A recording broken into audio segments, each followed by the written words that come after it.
বৈষ্ণব প্রেমানন্দে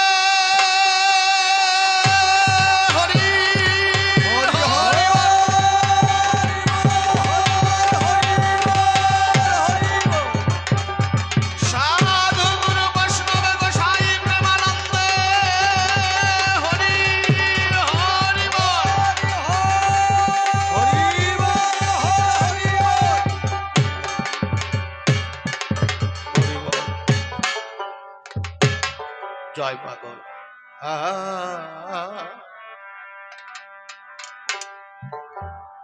আমার মন পাখি রে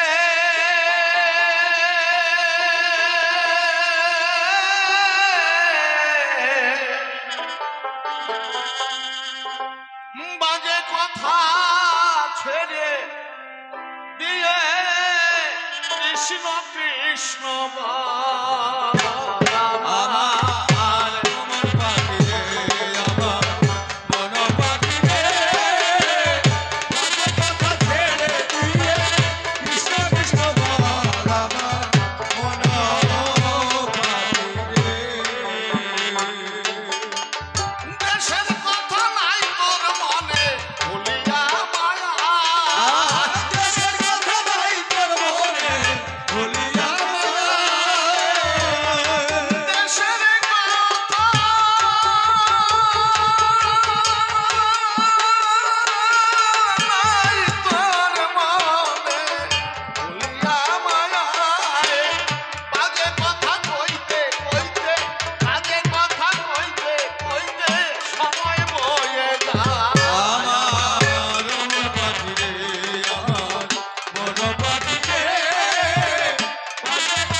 সে তোর বসত বাড়ি ভাবলি নাই আগে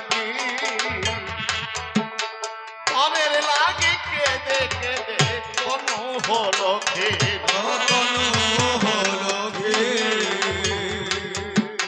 কোন দেশে তোর বসত বাড়ি ভাবলি নাই আগে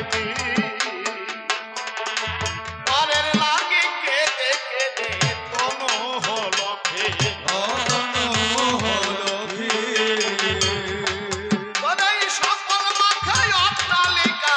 সকলে রবে পরে সকল রবে পরে সকল মাথায় অট্টালিকা সকল রবে পরে দেহ ছেড়ে প্রাণ পাখি দেহ ছেড়ে প্রাণ পাখি যেদিন যাবে উড়ে আমার মন পাখি রে আমার মন পাখি রে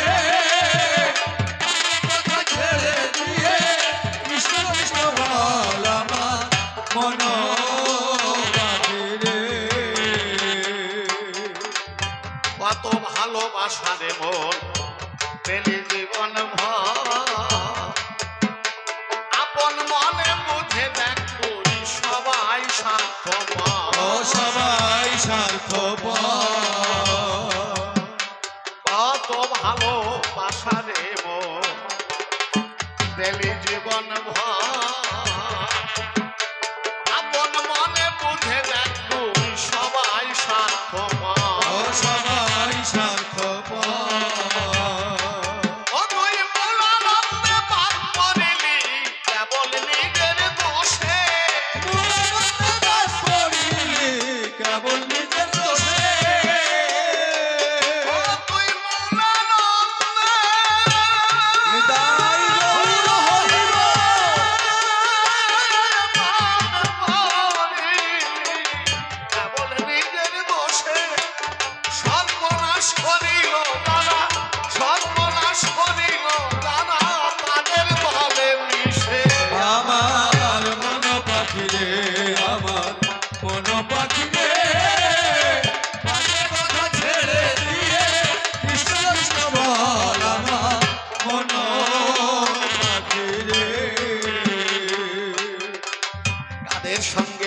সর্বনাশ হলো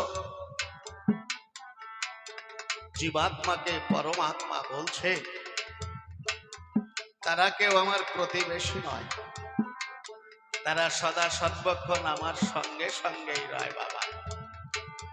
আমার দশেন্দ্রিয় ষড়রিপু, তাদের যে বহির্মুখী স্বভাব, যৌবনের উন্মাদনায় আমার মধ্যে প্রকট হয়েছে, আমি তাদের সঙ্গ করছি বাবা, বিবেকের অনুশাসন মানছি না, তাই তো আমার সর্বনাশ হচ্ছে পদে পদে। তাই তো কবি কি গাইলেন, এখনো তোর সময় আছে অমন ময়না পাখি,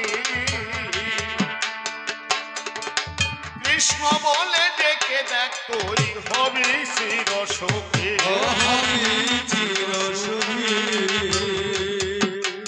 এখনো তোর সময় আছে অমন ময়না পাখি, কৃষ্ণ বলে ডেকে দেখ তুই হবি চির সুখী, হবে সাথে রে সাথী শ্রী ভগবান, ভাবনা কিছু নাই, হবে সাথে সাথে শ্রী ভগবান, ভাবনা কিছু না। হবে সাথে রে সাথী শ্রী ভগবান, ভাবনা কিছু নাই, ফাঁকি দিলেই পড়বি ফাঁকে, ফাঁকি দিলে পড়বি ফাঁকে, আশার মুখে ছায়। আমার মন পাখিরে, আমার মন পাখিরে, বাজে কথা ছেড়ে দিয়ে কৃষ্ণ কৃষ্ণ বল, আমার মন পাখিরে। অধম প্রবাদ বলে মানব দেহ সাধনারি ফল, সকল ভুলে কৃষ্ণ বলে আপন দেশে চল, ওই আপন দেশে চল। অধম প্রবাদ বলে মানব দেহ সাধনারি ফল, সকল ভুলে কৃষ্ণ বলে আপন দেশে চল, ওই আপন দেশে চল। দরা মরা নাই সে দেশে আছে নিত্য সুখ, আর জনমাই সে দেশে আছে নিত সুখ। দরা মরা নাই সে দেশে আছে নিত্য সুখ, মহানন্দে মেতে রবি, মহানন্দে মেতে রবি কাকরিয়ে তু, আমার মন পাখিরে, আমার মন পাখিরে, বাজে কথা ছেড়ে দিয়ে কৃষ্ণ কৃষ্ণ বল, আমার মন পাখিরে। প্রথমেই স্মরণ করি পরমেশ, যার গুণ বর্ণিয়া শেষ বেদে করতে নারে, স্মরণ নিলে যার পায় বাধা বিঘ্ন দূরে যায়, আমি বারে বারে প্রণাম করি তারে। মন রে একবার হরি বল, এই নাম দুর্বলের বল, নাম বিনে কি আছে বল এ ভব সংসারে, যেজন করেন হরি চিনতে, হরি করেন তার চিনতে, অন্তে জীবকে নিয়ে যায় সেই ভব সিন্ধু পারে। তাই বলি মন রসনা তেজিয়ে বিষয় বাসনা, কেলে সোনার উপাসনা কর সার, ওই যে হরি দীনবন্ধু পাইলে তার কৃপা বৃন্দু, ভব সিন্ধু অনায়াসে সেদিন হবি পার। যাক গুরুপদে নিষ্ঠারতি থাকে যেন এ মনমতি, ঊর্ধ্ব রেতা কর মোরে দান, শ্রী গুরু অসীমানন্দ দাও মোরে কৃপা বৃন্দ, অন্ধের অন্দরে গাহগান। আজ কবি গান শুনবার তরে যারা বসে আছেন সবার ভেতরে, কাছে কিংবা আছেন দূরে, সাকারে অথবা নিরাকারে, আমি প্রত্যেকের চরণ ধরে ভক্তিপূর্ণ প্রণাম জানাই। আপনারা করবেন আশীর্বাদ, যাহতে যায় চিত্তের বিষাদ, ইষ্ট প্রেম প্রসাদ যেন অন্তরেতে পায়। এ ভাবধারায় বলতে গেলে অনেক সময় যাবে চলে, তাই তো চিন্তা করলেম দিলে, মনশিক্ষায় আর বেশি বলে নাই প্রয়োজন। এখানেই বন্দনা করে ক্ষান্ত কবিগানের যে বৃত্তান্ত, আদি অন্ত চূড়ান্ত সিদ্ধান্ত করতে অন্তরের একান্ত আকিঞ্চন। আমার বিপক্ষীয় বক্তা যিনি আজ নাম ধরেছে ভক্ত শ্রেষ্ঠ তত্ত্বজ্ঞানী নারদ মুনি, আমাকে ইদানি কৃষ্ণ চিন্তামণি রূপে করেছে কল্পনা। কিন্তু আমার কাছে বলুন দেখি, একজন সাধারণের পক্ষে দাঁড়াইয়ে সভাকক্ষে স্বয়ং ভগবান শ্রীকৃষ্ণের লক্ষ্যে কথা বলা সম্ভব হয় নাকি? সেই শক্তি আর সেই ভক্তি তার লেশ মাত্র আমার মাঝে কদাচ মেলে না। তথাপিও গাইতে এসেছি কবি গান, আর ভূমিকা যখন করেছে দান, দাঁড়িয়েছি সভ্য সভাস্থান। এখন সভাতে বর্তমান কৃষ্ণ ভগবান না হলেও তোমা চলে না। তাই সেই ভূমিকায় যাবার আগে আমি নিবেদন করি শ্রীকৃষ্ণের পুরোভাগে, হে কৃষ্ণ মহাভাগে, প্রভু তুমি আমার কথা নিও। তুমি থাকো যে দেশে, আমাকে ভালোবেসে আমার হৃদাকাশে বসে বসে তোমার কথা আমারই অধরে তুমি প্রকাশ করে যেও। আমি তার উপরে দিলাম ভার, তারে করলাম কর্ণধার, কাব্য সিন্ধু হব পার অন্তরের একান্ত আকিঞ্চন। এবার নারদ মুনির কল্পনা মতে দাঁড়িয়ে সভ্য সভাতে বিধি মতে নাম ধরিলাম কৃষ্ণ নারায়ণ। নারদ যেভাবে প্রশ্ন করে গেছে কাব্য বাসরে, শুধুই ভক্ত ভক্তা নারী নরে করেছেন শ্রবণ। আমি হয়ে কৃষ্ণ প্রীতবাসে তাকে জবাব দেব অঙ্ক কষে। আপনারাও বসে বসে মনের হরিষে সবাই করবেন আস্বাদন। প্রথম নিবেদন করেছে পায়, বলো কৃষ্ণ শ্যামরায়, সবাই সংসারে তোমার যজ্ঞ করে, তুমি কেন এসে প্রভাসের তীরে যজ্ঞ করো স্বয়ং কৃষ্ণ রসময়? সবাই তোমার যজ্ঞ করে, তুমি কেন যজ্ঞ করো? তোমার যজ্ঞ করে কেন? তুমি সকলের শ্রেষ্ঠ, তুমি জগদিষ্ট, বিশেষ করে সবারই ইষ্ট। এই জন্য সকলেই পূরণ করতে মন অভীষ্ট। যজ্ঞের শেষে তোমার চরণেই অর্ঘ্য করে দান। বলো কৃষ্ণ নীলদলে তোমার যজ্ঞ শেষ হলে যজ্ঞের অর্ঘ্য হাতে তুলে কাহার চরণ কমলে এই অর্ঘ্য দেবে তুমি ভগবান? আমার কাছে বলো দেখি, তোমার চাইতে আর কেউ শ্রেষ্ঠ আছে নাকি? আচ্ছা বাবা, তাহলে এখান থেকে আস্তে আস্তে জবাব দিতে দিতে যাই। আমি কেন যজ্ঞ করি? নারদ একটু ধৈর্য সহকারে নিয়ে শ্রবণ করি। আমি 3 যুগ ধরে ভগবান আছি। কি বলবো তোর ঠাই, এই ভগবান থেকে আমার বুকে একটুও শান্তি নাই। তাই আমি অন্তরে করেছি বিবেচনা, এরপরে আমি আর ভগবান থাকবো না।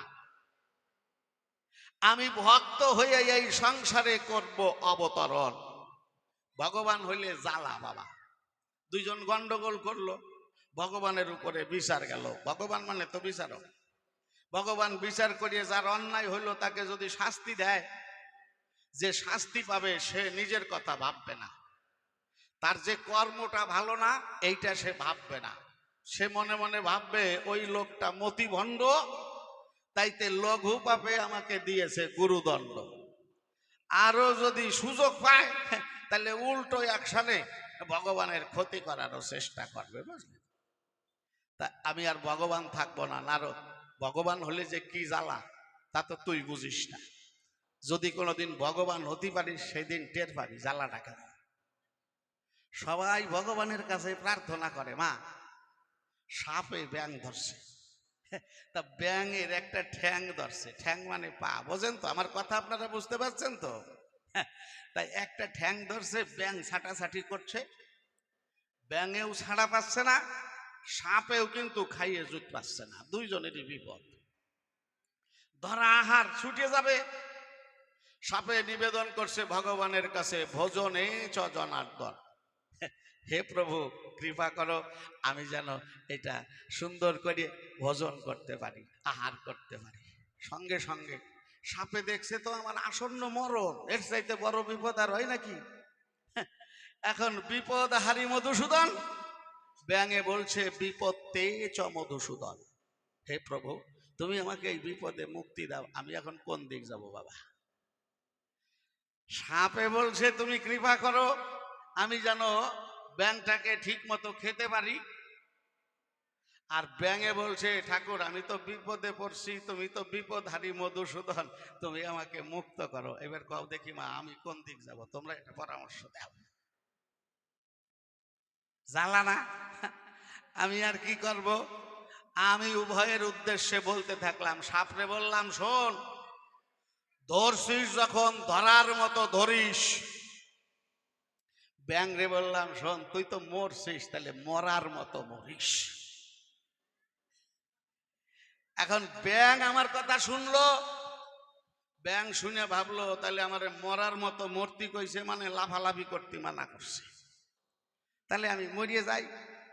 ও একেবারে শীত হইয়া এক ঠ্যাং তো সাপের মুখে আর তিন ঠ্যাং উপরের দিক দিয়ে আকাশ ঠেলে ধরে জিভ কামড় দিয়ে মরার মতো পড়ে রয়েছে, নড়াচড়া নাই। সাপে চিন্তা করছে তাহলে ব্যাঙ তো এখন মরছে, এক ঠ্যাং ধরে খাইয়ে জুত পাওয়া যাচ্ছে না, মনে আছে বাবু সাইডে দিয়ে মাঝখানে ডক মতো ধরবো আর ডক মতো খাবো। যে এই সাপে সাইডে দিয়ে ধরতে গেছে, ব্যাঙ তো আসলে মরে নাই, লাভ দিয়ে চলে গেছে।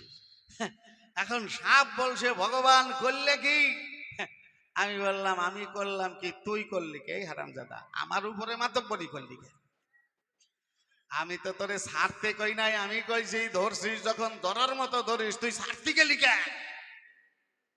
ব্যাংরে কইছি মরছিস যখন মরার মতো মর। ও আমার কথা শুনে মরার ভান করিয়ে মরিয়ে গেছে, ওই জন্য বাইচিয়ে গেছে। যারা নিজেরা মাতব্বরি করে, অন্তরে করুন ধারণা, তারা তো নিজেরা বাঁচতে পারে না বাবা। যদি কেউ নির্ভর করে ভগবানের চরণের উপরে, ভগবানের পরে, তাহলে ভগবানের করুণার জোরে কেবল সেই এই সংসারে বাঁচতে পারে। তাহলে আমি কেন যজ্ঞ করি? আমি ভগবান আছি 3 যুগ ধরি, আমার সুখ নাই, এই জন্য করেছি মনন। আগামীতে ভক্ত হব, অন্তরে আমার আছে ভাব, তাই প্রভাস তীর্থে করেছি ভক্ত মিলন যজ্ঞের আয়োজন। ওমা, ভক্ত হব ভাবলেই তো মানুষ মানুষকে ভক্ত বলে স্বীকার করে না, করে? দেখবা অনেক মানুষই গেরুয়া বাস পরে, তারপরে তিলক ফোঁটা দাদা সঙ্গে কাটে, বেশ একটা কায়দা করে, নামের ঝোলা টোলাও থাকে, ঠিক আছে। কিন্তু রাস্তা দিয়ে গেলে ভালো মন্দ তো মায়েরা টের পায়। চাউনির মধ্যে দিয়ে ভাব ফুটিয়ে ওঠে, তো লোকটা যদি মায়েদের সামনে দিয়ে চলে যায়, মায়ের দিকে 2 বার চায়, মায়ের গায়ে জ্বালা ধরে যায়। কারণ কামুক মানুষ যদি হয়, অন্তরে করুন ধারণা, তাহলে যারা সতী সাধ্বী মা, তারা তার দৃষ্টিটাকে সইতে পারে না। তো যতক্ষণ কাছে মানুষ না পায় ততক্ষণ তো কোয়া যায় না। কাছে যদি কেউ আসে, ডাক দিয়ে কয় দিদি লো, ওই যে পাঠাটা যাচ্ছে, দেখতি তো সাধুর মতো, কিন্তু চাউনি ঠাউনি এখনো জানোয়ারের মতো আছে। তাহলে পোশাক পরেছে, দাদা সঙ্গে তিলক ফোঁটা কেটেছে, তবুও তাকে জানোয়ারের সঙ্গে তুলনা করছে। মানে কি? তাহলে ভক্ত হইতে গেলে কিছু তো গুরুত্ব আছে কি বাবা? ভক্তের চলা মধুর, বলা মধুর, তার চাউনি মধুর। ভক্তের নিকটে গেলে মনের গতিটা তখন মধুর হয়ে যায়। ইষ্ট নাম করা বন্ধ থাকলে বসে শুনুন জ্ঞানী দলে, ভক্তের ঢেউ অঙ্গে লাগলে তখন অজান্তে ভিতরে ইষ্ট নাম স্ফুরিত হতে থাকে মহাশয়। অনেক মানুষ আছে দেখবেন, অনেকে গুরুর কাছ থেকে মন্ত্র নিছে, কিন্তু মন্ত্র জপ কয়েকদিনই করে না, ভুল হয়ে গেছে। একটা মানুষ সামনে আসলো, তার পোশাক পরিচ্ছদ ভালো না হলেও বাবা অজান্তে ভিতর থেকে ইষ্ট নাম যখন স্মরণ হয়ে যায়, ভাবতে হবে উনি ভক্ত শ্রেষ্ঠ, আমি তো প্রণাম করি সেই ভক্তের রান্না ভাই। তাহলে ভক্তের ভাব, কান্তি, বিলাস এইগুলো অঙ্গে ধারণ করার দরকার বাবা। যদি ভক্তের সঙ্গ না করে, তাহলে ভক্তের ভাবটা কেমন, চাউনি কেমন, কি বাবা তার চলাটা কেমন, এটা তো বোঝা যায় না। আমি এই ভক্তের ভাব গ্রহণ করবার জন্য আজ প্রভাসের তীরে করেছি ভক্ত মিলন যজ্ঞের আয়োজন। নারদ, অন্তরে দেখ ভেবে এই জগৎ সংসারের সকল ভক্তই আজ আমার এই যজ্ঞ ভূমিতে আসবে। এই সকল ভক্তের মধ্যে যে ভক্তা সর্বশ্রেষ্ঠ বা শ্রেষ্ঠা হবে, আমি কৃষ্ণ শ্যাম মাধবে তাকে আমার প্রেমের গুরু করব, তাকে শ্রেষ্ঠ করে তার ভাবকান্তি বিলাস অঙ্গে নেব, আর তার অঙ্গের সাথে আমার অঙ্গ একাকার করে অভেদ মিলনে পরবর্তীকালে আমি ভক্ত হয়ে সংসারে অবতরণ করব। কি বাবা, বোঝা গেছে? একদম পরিষ্কার, এর মধ্যে আর কোনো ভেজাল নাই। তবে নারদের তো কায়দা বেশি, কয় প্রশ্ন করে থুয়ে গেলাম পিতাম্বাড়িয়া জালের মতো।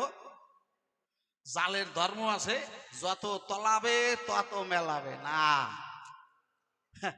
সব জায়গায় ধর্ম ঠিক থাকে নাকি? আমি ভগবান অত কাঁচা বুদ্ধির আমারে ভাইব না। তুমি সংক্ষিপ্ত প্রশ্ন করছো, আমি সংক্ষিপ্ত জবাব দিয়ে দেব, বেশি তলাতি দেব না আর মেলাতিও দেব না।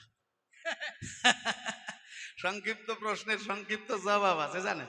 একটা ছেলে মেধা ভালো, লেখাপড়া করে কলেজ শেষ করিয়া ইউনিভার্সিটিতে চান্স পাইছে। ওমা, গ্রামে তো আর ইউনিভার্সিটি থাকে না সচরাচর, শহরে বাড়ির থেকে অনেক দূরে থাকতে হয় ওর হোস্টেল। বাড়িতে টাকা পয়সা আছে, কোনো কিছুর অভাব নাই, তাই মাঝে মাঝে টাকার দরকার হইলে বাবার কাছে চিঠি লেখে। তা চিঠিগুলো খুব বড় বড়। ওর বাবা পাটের ব্যবসা করে, চিঠির মাধ্যমে খোকাকে জানাইয়ে দিয়েছে, দুলাল, ছেলেটার নাম দুলাল, বাবা কথা লবি, আমি পাটের ব্যবসা করি কিনা তোর বড় চিঠি পড়ার সময় পাই না, তুই একটু সংক্ষিপ্ত ভাবে চিঠি লিখবি। ওই চিঠি পাইয়া ছেলে দুলালের গেছে রাগ হইয়া। দুলাল মনে মনে চিন্তা করছে, আমার এই বংশে 7 পুরুষের মধ্যে কেউ ইউনিভার্সিটিতে পড়ে নাই, আমি কলেজ ওভারটেক করে ইউনিভার্সিটিতে চান্স পাইছি, আর আমার বাবার আমার চিঠি পড়ার সময় নাই। সংক্ষিপ্ত ভাবে চিঠি লিখতে কয়, ঠিক আছে, আমার তো বুদ্ধি অভাব নাই, আমি শর্ট টু শর্ট চিঠি লিখে দেব। রাগ হয়েছে, একটা সিগারেটের বাক্স কুড়াইয়া পাইছে, ছিঁড়ে ফেলাইয়ে মাঝখানে যে কাগজটা থাকে দুই পাশে বাঁকা করে গুজে দিয়ে প্যাকেটটা সুন্দর হয়, ওই বাঁকা অংশ কাটছে, এই পোর্শনটা আছে। এদিকে মনে করেন 2 ইঞ্চি, এইদিকে এতটুক, এই সিগারেটের কাগজে আজকে বাবার কাছে চিঠি লিখে দিচ্ছে। কি আজকে বাবার কাছে চিঠি লিখছে ছেলে সংক্ষিপ্ত ভাবে, একেবারে সংক্ষিপ্তেরও সংক্ষিপ্ত লিখেছে কি, পূজনীয় বাবা, নাই টাকা, পকেট ফাঁকা, ইতি তোমার খোকা। হয়ে গেছে চিঠি লেখা। এর চাইতে তো সংক্ষিপ্ত চিঠি লেখা যায় না। এনভেলপের মধ্যে ঢুকাইয়ে বাবার উদ্দেশ্যে ছাইড়ে দিছে। ওরে বাপ রে বাপ, ওর বাবা যেদিন চিঠি পাইছে তার আগের রাত্রে ওর বাবার 7-7টা পাটের গোডাউন পুড়িয়া হয়ে গেছে সাপ, আগুন লাগছিল, পুড়িয়া সাপ হয়ে গেছে। এই টাইমে যদি কারো টাকা চাওয়ার চিঠি পায় ভিতরে কেমন লাগে না? ওর বাবারও তো ব্যতিক্রম হয় নাই, তবুও ছেলের চিঠি ধরিয়ে দেখে বেশ হালকা লাগতেছে, ওর বাবার একটু আনন্দ হয়েছে। টাকা তো অনেক, কিছু টাকা নষ্ট হয়েছে, সময় ক্ষণিকের জন্য বিমরি খাইয়ে গেছে, মনে একটা চাপ পড়ে, টাকার একটা শোক আছে, কিন্তু যার অনেক আছে আস্তে আস্তে সামাল দেয়, যাই গেছে আবার হইয়ে যাবে না। কি বাবা, এখন এই ছেলের চিঠি হালকা বোধে চিন্তা করছে, তাহলে তো দুলালরে সংক্ষিপ্ত চিঠি লিখতে গেছিলাম, আমার বাবা খুব জ্ঞানী মানুষ, আমার কথা বুঝিয়া সংক্ষিপ্ত চিঠি লেখছে। দেখি কি লেখছে, এনভেলপ ছিঁড়ে কাগজ বার করে দেখে সিগারেটের কাগজ। ওর বাবা টের পাইছে আসলে অভাব এত বেশি পড়ে নাই, সংক্ষিপ্ত চিঠি লিখতে বলেছিলাম, এইটা ওর ভিতরে রাগ করছে, এটা রাগের ফলের শ্রুতি। তা কি লেখছে দেখি, ওর বাবা চোখ বুলাইয়ে দেখে লিখেছে, পূজনীয় বাবা, নাই টাকা, পকেট ফাঁকা, ইতি তোমার খোকা। হয়ে গেছে চিঠি লেখা।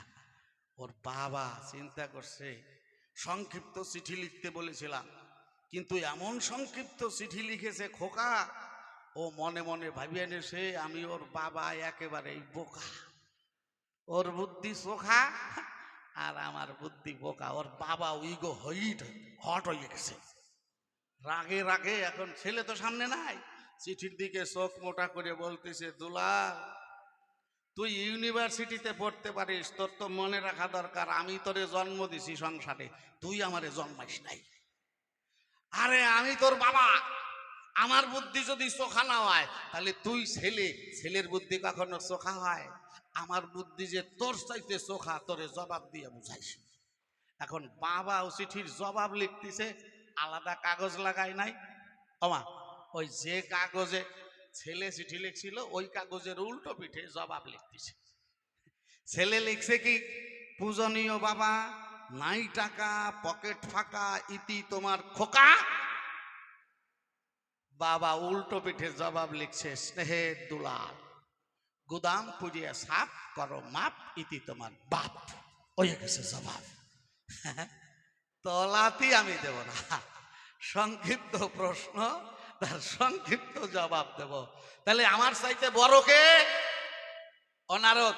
আমার চাইতে বড় আমার নাম, নামের চাইতে বড় আমার ভক্ত, ভক্তের চাইতে বড় আমার ভক্তের চরণ ধুলি। তাহলে এই যে এত ভক্ত এসেছে, এর মধ্যে সর্বশ্রেষ্ঠ কোনজন? নারদ।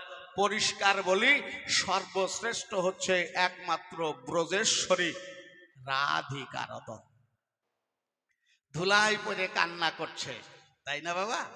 কারণ মহাভাবের আধারিণী শ্রীমতী রাধারানী যদি মহাভাবের ভাবুক কেহ হয়, খুলে বলি সভ্য সবার ঠাই, এই পৃথিবীতে তাকে বসতে দেওয়ার মতো অদ্যাবধি কোনো আসন তৈরি হয় নাই বাবা। এখানে যদি কীর্তনের বাসরে রাধা ভাবের বন্যা প্রবাহিত হয়, দেখবেন ভক্তরা ভক্তের চরণ তলে ঢলিয়ে পড়ে। ছোট বড় দেখে না, সবার চরণ ধুলি গায়ে মাখে, মাখে না মা? আচ্ছা, যে ভক্তটা সবচাইতে বেশি ভাবের ঘরে বিভোর হয়ে আছে, কান্নাকাটি করছে, এই কর্তৃপক্ষের সদস্য যারা, তারা ভাবলো উনি একজন পরম ভক্ত, উনি সবার সঙ্গে চটের মধ্যে বসে রয়েছে, তাহলে ওনার জন্য একটা সিংহাসনের ব্যবস্থা করি। মনে করেন যদি একটা রত্ন সিংহাসন এনে ভক্তকে প্রার্থনা করে বলেন, ভক্ত কথা লবেন, আপনি এই সিংহাসনে বসবেন, আমার কাছে বলুন দেখি, মহাভাবের ভাবুক হলে সেই মানুষ কখনো এই ভক্তের সঙ্গ ছেড়ে দিয়ে আলাদা আসন সিংহাসনে বসবে নাকি বাবা? বসবে? এই তো মাথা ঝুল দিচ্ছেন, এটা মনে রাখবেন। আবার নারদের বেলায় কিন্তু মাথা ঝুলবেন না, তাহলে গন্ডগোল বাইতে যাইব। এমনি নারদ গন্ডগোল বাদাইয়ে বেড়ায়। তাহলে রাধারানী শ্রেষ্ঠ। আমি ইচ্ছা করে রাধাকে অর্ঘ্য দিতে পারতাম, দাড়ি পাল্লা রেখেছি কেন? আমি পরীক্ষার ব্যবস্থা করেছি, পরীক্ষা করিয়ে আমি অর্ঘ্য দান করব বাবা। এই যে দেখেন মাস্টারমশাইরা স্কুলে পড়ায়, ম্যাডাম দিদিমণিরা পড়ায়, পড়ায় না মা? তা কোন ছাত্র ছাত্রী ভালো লেখা পড়ায়, কে ফার্স্ট হবে, মাস্টারমশাই এবং দিদিমণিরা কিন্তু জানে, জানে না মা? কিন্তু যদি পরীক্ষার ব্যবস্থা না করিয়ে কাউকে ফার্স্ট সেকেন্ড বানাইয়ে দেয়, অন্যান্য ছাত্র যারা আছে তারা বলা বলি করবে, বুঝিছি বুঝিছি, ওই যে ফার্স্ট হইছে ওকে বাড়ি ওই যে রাস্তার পাশে, মাস্টারমশাইরা ওইখান দিয়ে আসে, হেডমাস্টার মাঝে মাঝে দেখি ওকে বাড়ি যায়, ওর বাবাই বাড়ি থাকে না, ওর মার সাথে ঘুষুর ঘুষুর করে কি কয়, ওই কায়দায় ওর ফার্স্ট বানাইয়ে দিয়েছে। মানে ওই সুযোগ পেলে বেশি কথা বলতে থাকবে না, এই জন্য আমি পরীক্ষার ব্যবস্থা করেছি। কি না, আমি এক পাশে তুলাদণ্ডের এক পাশের পাল্লায় একটা পদ্ম ফুল রেখেছি, আর একটা পাল্লা ফাঁকা আছে, মনে আছে ভাবো? এই পদ্ম ফুলের সঙ্গে বিপরীত পাল্লায় একজন একজন করিয়া যত ভক্ত এখানে হাজির আছে তুলিয়ে দেব। বসে শুনুন, ভক্ত শুধু প্রাণ এই ফুলের সঙ্গে ওজনে এই যজ্ঞ ভবনে পাল্লার পরে যদি কোনো ভক্ত ভক্তা হয় সমান, তাকেই শ্রেষ্ঠ জ্ঞানে আমি কৃষ্ণ ভগবানের তার চরণে অর্ঘ্য করব দান। কি বাবা বোঝা গেছে? তবে এই জায়গায় আর কেউ শ্রেষ্ঠ হবে না, অন্তরে করুন ধারণা, একমাত্র সমান হবে শ্রীমতী রাধারানী, আর আমি কৃষ্ণ চিন্তামণি তাকে প্রেমের ঠাকুরানী স্বরূপ গ্রহণ করব, তার ভাব কান্তি বিলাস আমার অঙ্গে ধরব, রাধায় অঙ্গ আর কৃষ্ণ অঙ্গ একাকার করে নদীয়ায় গিয়ে হব গৌর গুণমণি। একদম পরিষ্কার বাবা, এর মধ্যে আর কোনো ভেজাল নাই। গন্ডগোলের ঠাকুর তো নারদ কয় কি তুমি বৃন্দাবনে নিমন্ত্রণ দিলে না কেন? এইটার জবাব দেব পরে, অন্তরে করি বিবেচনা, শুধু কথায় কথায় বলবো না। এইবার সুর ও ছন্দে গেয়ে শোনাবো গান, এরপরে বলবো গানে গানে, আপনারা শুনবেন ভক্ত প্রাণে বসিয়া সভ্য সভা স্থান।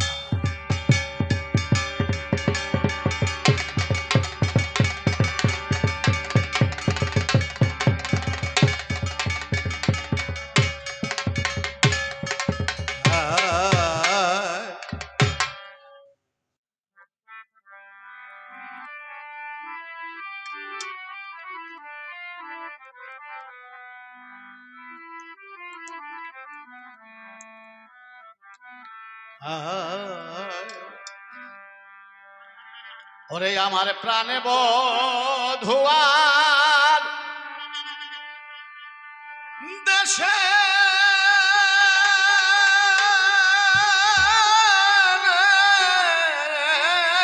আমি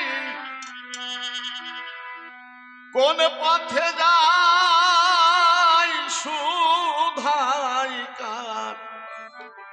সুধাইকার কাছে। ওই আমার প্রাণ বধূয়ার দেশে কোন পথে যায় সুধাইকার কাছে।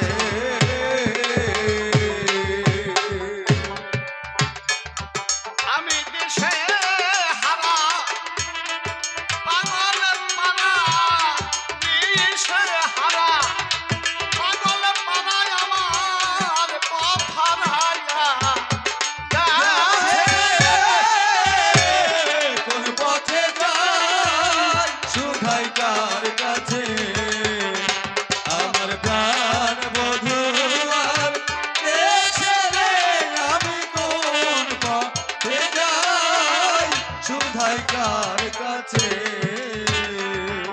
আমি দেশে হারা পাগল পানা, দেশে হারা পাগল পানায় আমার পথ হারাইয়া কোন পথে যাই সুধাইকার কাছে। আমার প্রাণ বধূয়ার দেশে আমি কোন পথে যাই সুধাইকার কাছে।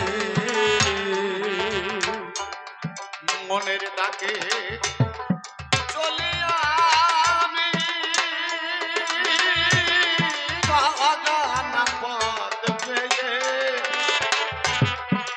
হারানো পথ খুঁজে না পাই, কেউ দেখে না সে এলো আধারে দিছে। ও মনের ডাকে চলিয়া আমি অজানা পথ পেয়ে হারানো পথ খুঁজে না পাই, কেউ দেখে না সে এলো আধারে দিছে। আমি তারে না পেয়ে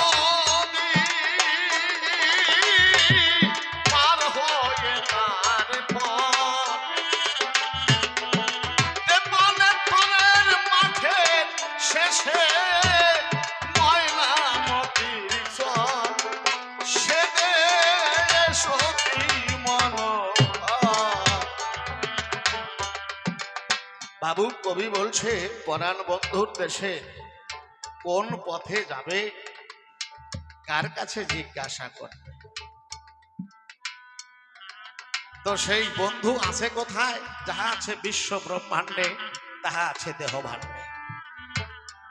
পরাণ বন্ধু আছে সহস্রারে, যেটাকে বলছেন ময়নামতির চর, তেপান্তরের মাঠ, আজ্ঞা চক্র।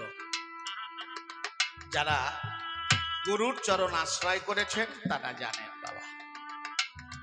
বিস্তারিতটা গোপনে গুরুর কাছ থেকে জেনে নেবেন। এই যে গঙ্গা, যমুনা, সরস্বতী, ইরা, পিঙ্গলা, সুষুম্না নদীর যেখানে মিলন স্থল, এইটা হইল ত্রিবেণী। 7 সমুদ্র আমার এই দেহে, প্রত্যেকের দেহে 7টা সমুদ্র বর্তমান। ইক্ষঞ্চু মুখমণ্ডলে, মুখে হচ্ছে ইক্ষ সাগর। মানুষ দেখবেন সোহাগের আদান প্রদান চুম্বনের মাধ্যমে মুখে মুখে আদান প্রদান করে। বাচ্চা শিশুর মুখের মধ্যে মুখ ঢুকাইয়ে দেয়, আবার শিশু হা করিয়ে মুখ কামড়াইয়ে ধরে। আনন্দ। বড় হইলেও পরে আমি আর সে পর্যন্ত গেলাম, ও তখন সব বাবা একরকম তাই বাবা। তাহলে ইক্ষঞ্চু মুখমণ্ডলে, লবণং বেষ্টিতং দেহে, দেহে লবণ সাগর। সুরাচ জড়িত লিঙ্গে, সুরা সাগর। এমনি ভাবে দধি, দুগ্ধ, ক্ষীর, এই 7টা সাগর এই দেহের মধ্যে আছে। 13টা নদী বললেন। আসলে দেহের মধ্যে যতগুলো নারী আছে প্রত্যেকটাই এক একটা নদী। কোন কোন সাধক বলছেন 72,000 নারী আছে দেহের বাড়ি বাড়ি, তাহার মধ্যে 3টে নারী বেজায় বলি। 3টে নারী, ইরা, পিঙ্গলা আর সুষুম্না। আচ্ছা, এর মধ্যে আছে চিত্রা নারী, তার ভিতরে রয়েছে কুহু নারী।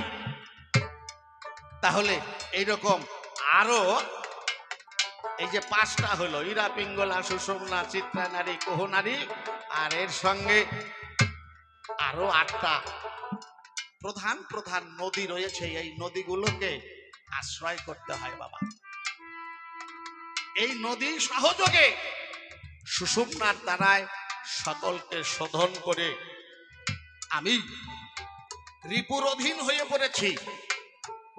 আমাকে রিপুগণ, ইন্দ্রিয়গণ যেভাবে আদেশ করছে আমি তাদের আজ্ঞা প্রতিপালন করছি না।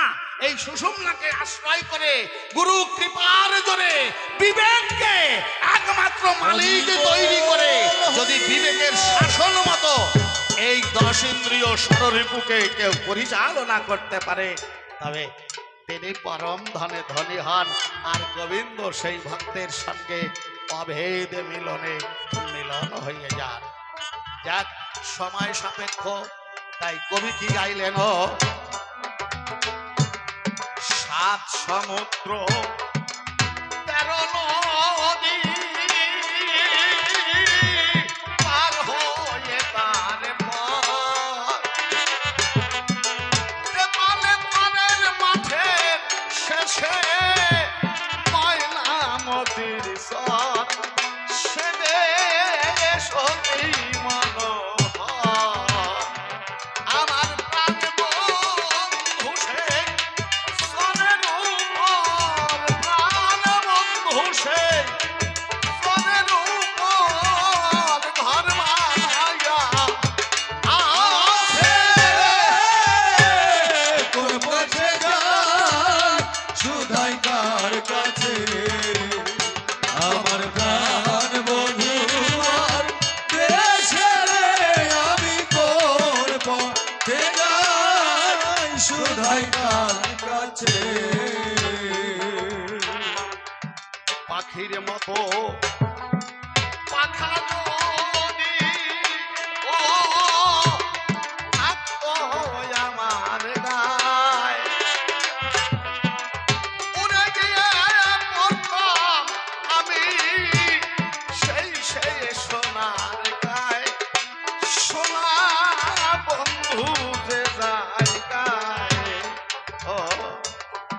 পাখির মতো পাখা যদি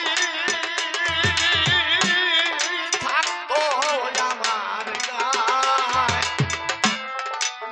উড়ে গিয়ে পড়তাম আমি সেই সোনার গায়, সোনা বন্ধু যে জায়গায় আমি ঘর বান্ধিতাম মনের আশায়, ঘর বান্ধিতাম মনের আশায় তার ফুল বাগিচার পাশে।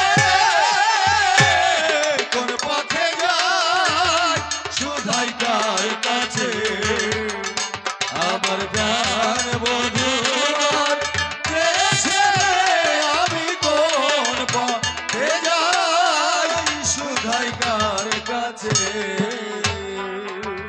পাগল বিজয় বলে চিনলাম না সে মানুষ রতন, কবে হল মন মানুষে মনেরই মতন, কর্ম মানুষের যতন। বিজয় বলে চিনিলাম না সে মানুষ রতন,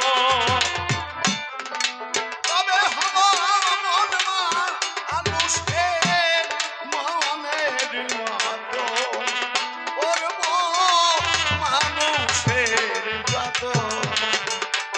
আমার নিরসে দেহ প্রাণ মন, নিরসে দেহ প্রাণ মন তার প্রীতির পরশ যায়। কোন পথে যাই শুধাই কার কাছে, আমার প্রাণ বধুর দেশে আমি কোন পথে যাই শুধাই কার কাছে।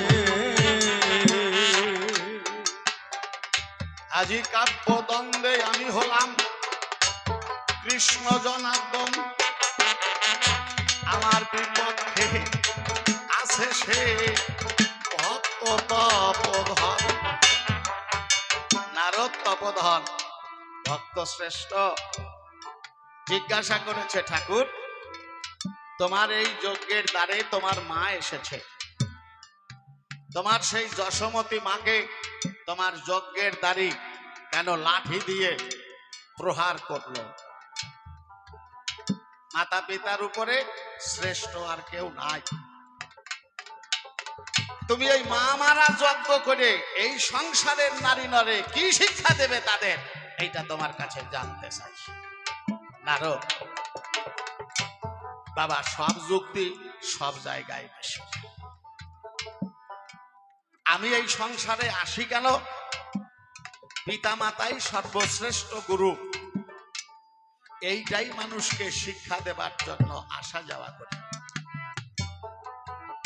দেখেন এই কৃষ্ণ লীলায় আমি যখন বৃন্দাবনে ছিলাম, আমি ছোট্ট গোপাল ব্রজবাসীদের ঘরে যেতাম, ননি চুরি করে খেতাম, তাই না?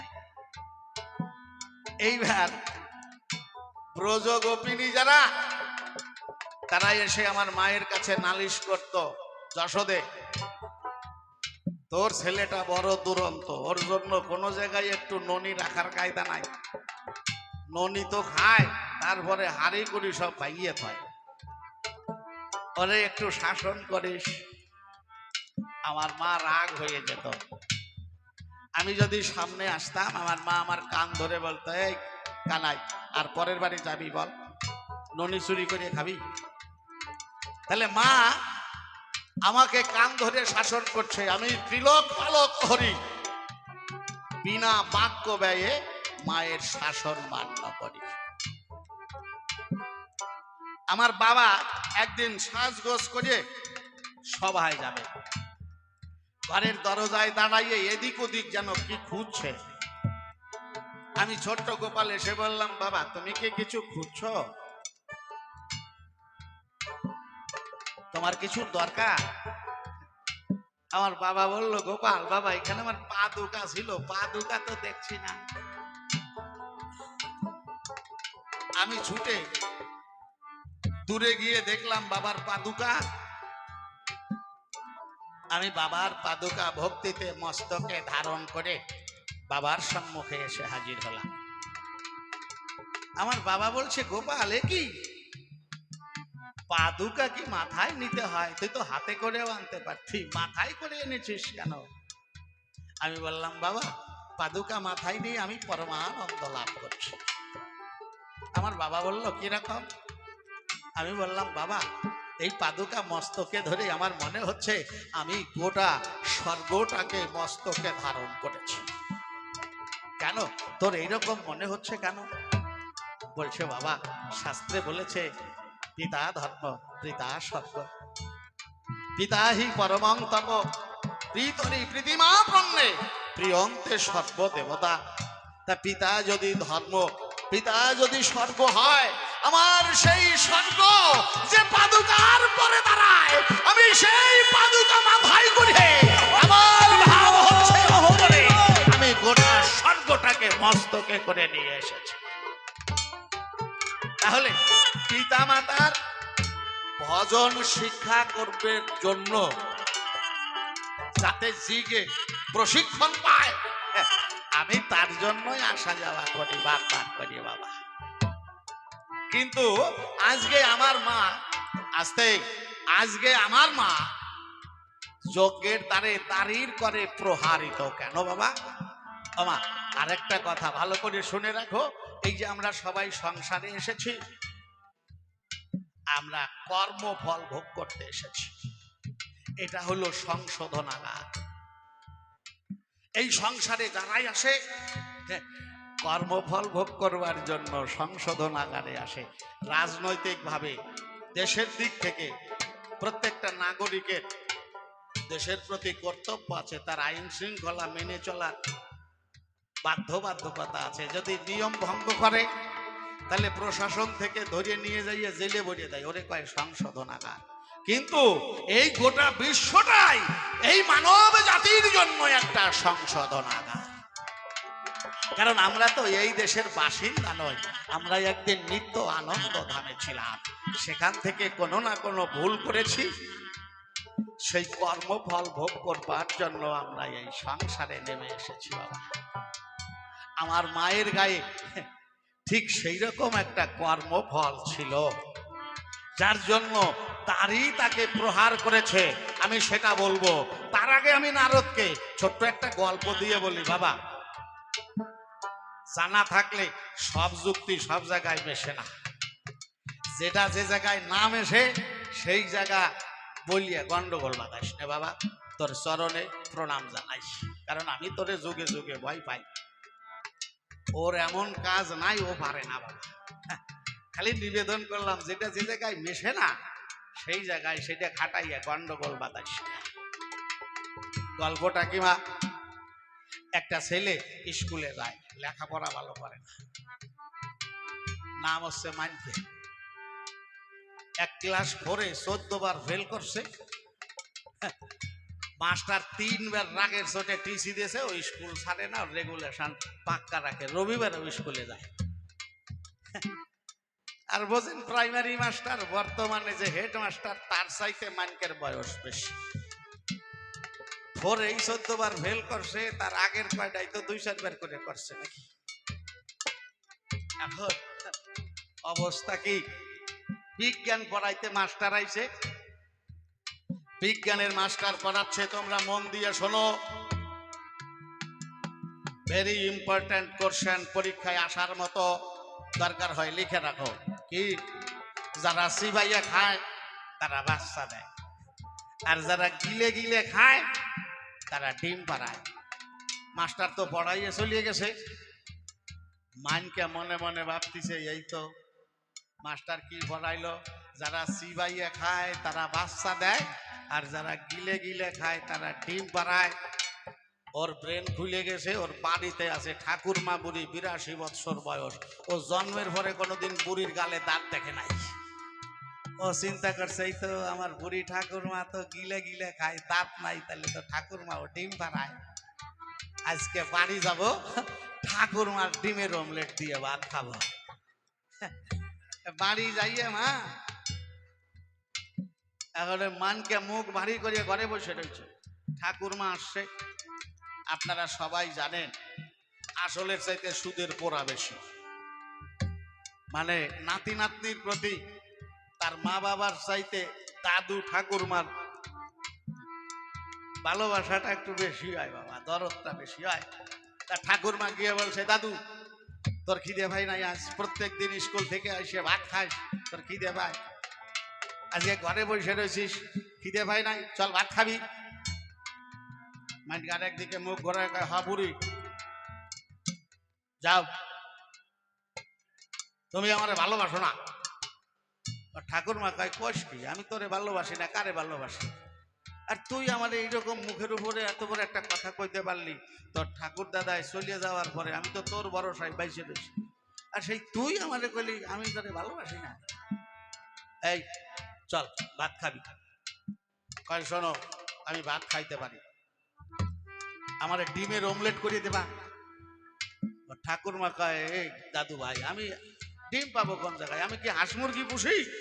মানকে কয়, বুড়ি তোমার পোষা লাগবো না হাঁস মুরগি, তোমার একটা ডিম দিলেই হইব। ঠাকুরমা কয়, কোষ কি? কয়, বুড়ি আমি কই নাকি বিজ্ঞানে কয় ধরা পড়ছ আর পালাইতে পারবা না। আমার মাস্টার আজকেই পড়াইছে, যারা চিবাইয়া খায় তারা বাচ্চা দেয়, আর যারা গিলে গিলে খায় তারা ডিম পাড়ায়। তোমার গালে তো দাঁত নাই, তুমি তো গিলাই খাও, তুমি ডিম পাড়াও, তার একটা আমারে দাও। বুড়ি তো রায় গিয়ে বইয়ে গেছে। ওই দিন তো গেছে, পরের দিন নাতি ছেলেরে নিয়ে স্কুলে গেছে। লাইব্রেরিতে ঢুইকিয়া বিজ্ঞানের মাস্টারকে কয়, ও মাস্টার এটা কি শিখাও? কয়, কেন? কয়, কেন আবার? তোমরা কি আমারে কয়দিন বাঁচতে দিবা না জ্যান্তই মাটি চাপা দিবা? কয়, বুড়ি মা এ কথা পাও? কয়, এটা শিখাইছ কি? মাস্টার কয়, এই মানকে তোর ঠাকুর মারে চেতাইছিস কেন? মানকে কয়, স্যার বুড়ির কথা বাদ দেন, বুড়ির বয়স হয়ে গেছে।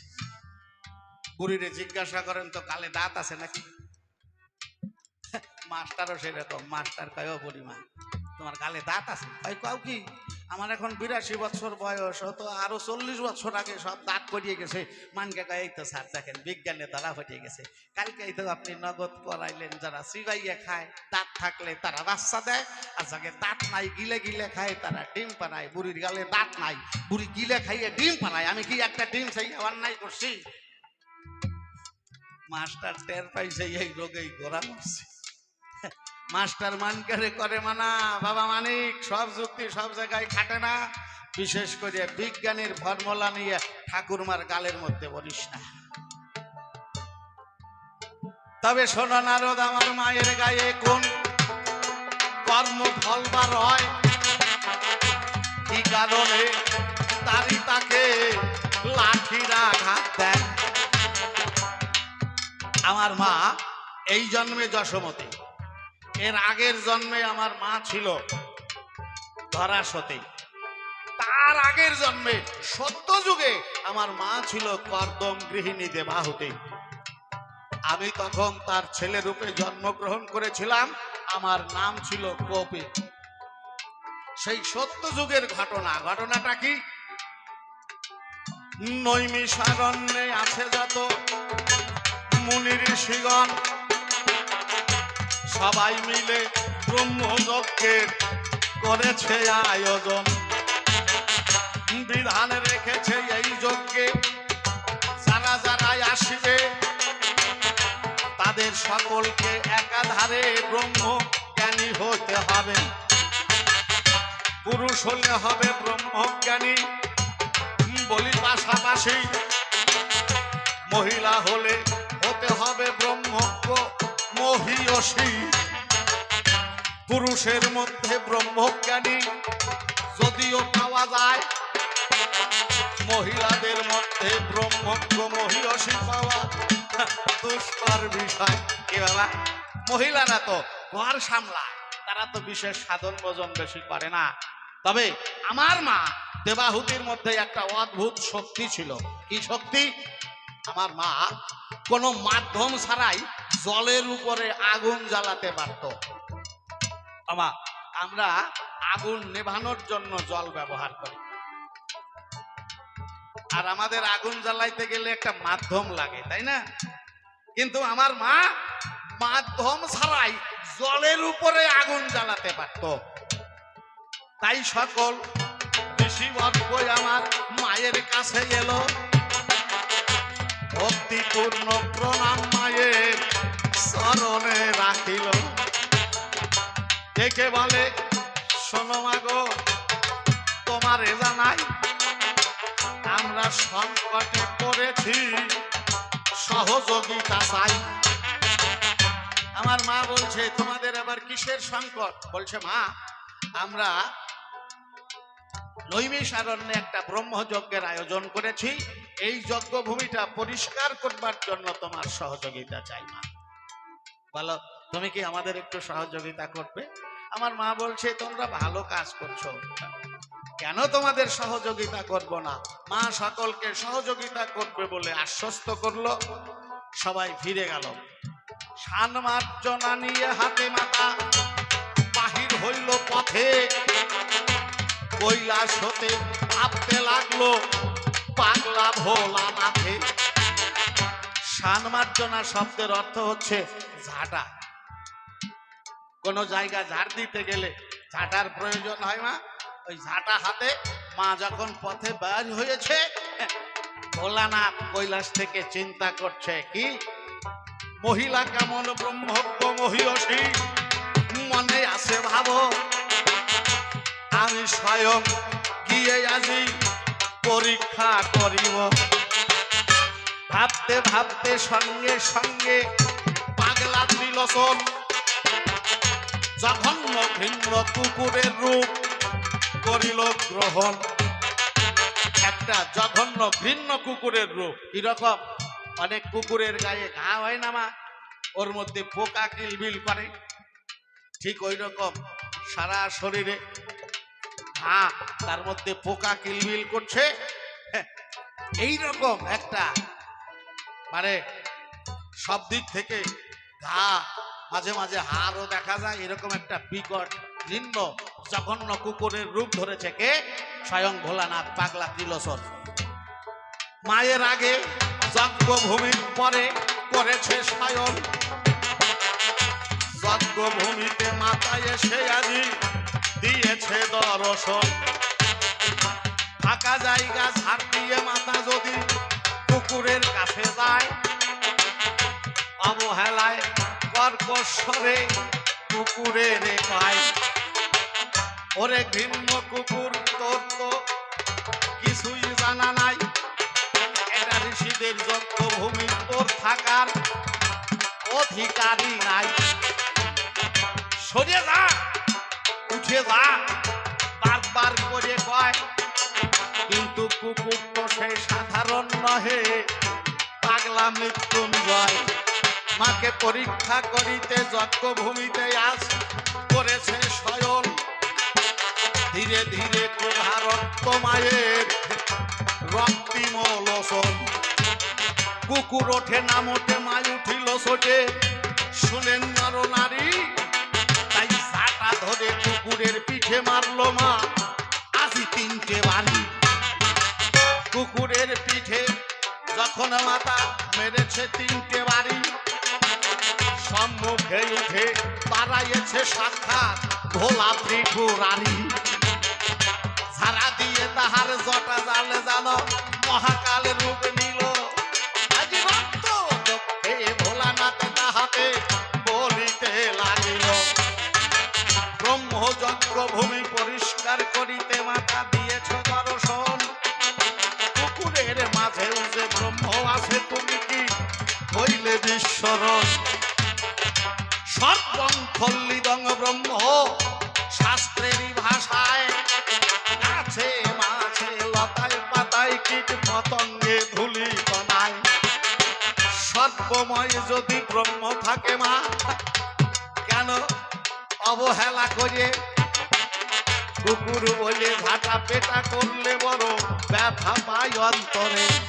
তোমার ঝাঁটার বাড়িতে আমারই শীতে জেগে সেই অনুতাপ, অব্যাহতি পাবে না মাতা তোমায় দেবই অভিশাপ। মা বলছে ভোলানাথ তুই আবার আমাকে কি অভিশাপ দিবি? ভোলানাথ বলছে ওমা আমি তোমাকে এই অভিশাপ দেব, এখন সত্য যুগ, এরপরে ত্রেতা শেষ হয়ে গেলে তাপর যুগে তোমার ছেলে হবে কৃষ্ণ ভগবান, তুমি হবে যশোমতী নন্দরানী।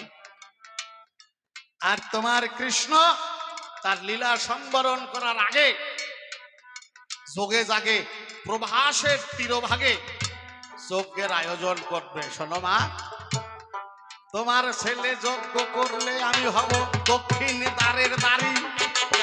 এই যজ্ঞ দেখতে এলে তোমায় মারবো 3টে বেতের বাড়ি। এই ঝাঁটার বাড়ির কর্মের গণ্ডি মাতা সেই দিন মুক্ত হবে, তবে ভগবানের দেখা পাবে তুমি ভিতরেতে যাবে। মনে ব্যথা পেয়ে যদি চণ্ডালিনী সাপে এড়াতে পারে না কভু বিধাতার বাধে। তাহলে ভোলানাথ অভিশাপ দিয়েছিল মায়ের কর্মের গণ্ডি খণ্ডন করবার জন্য, আর ঝাঁটার বাড়ি খেয়েছে। কথা হচ্ছে কি বাবা, তুমি যদি অজ্ঞানে কর্ম করে তোমার যদি পাপ লাগে, শাস্ত্রে বলেছে অজ্ঞানে পাপ হইলে জ্ঞান হইলে সারে, কিন্তু সজ্ঞানে পাপ করলে খণ্ডাইতে নারে। কি বাবা, তুমি যদি জানো এই সংসারে আমার বিধান কি, সকলকে সমজ্ঞানে দেখতে হবে, কাউকে অবহেলা করা যাবে না। যদি বলেন কেন, এই যে কত ছোট শিশু আছে, কেউ মাঠে কাজ করে, আবার কেউ ডিএম পিডিও হয়, সবাই সমান হয়ে যাবে ঘরে নাকি? কত মুখে হয়, আসলে তো হয় না। কিন্তু কোনটা আসল তো নকলটা আমরা বুঝি নি বাবা, বুঝি।